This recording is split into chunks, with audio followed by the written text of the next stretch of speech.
The enemy desires for there to be a major airline crash, but we can avert that by the power of prayer, people.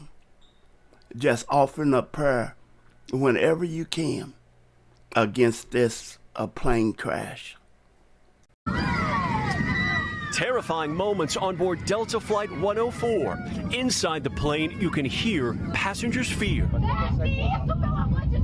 after a fireball engulfed a jet engine just seconds after takeoff, seen in this sped-up video. The Atlanta-bound Airbus 330 departing from Sao Paulo, Brazil, with 14 crew and 272 passengers on board. Delta 104, Mayday, Mayday, where's fire rescue? This video appearing to show sparks before fiery streaks billowing out of the plane's left engine.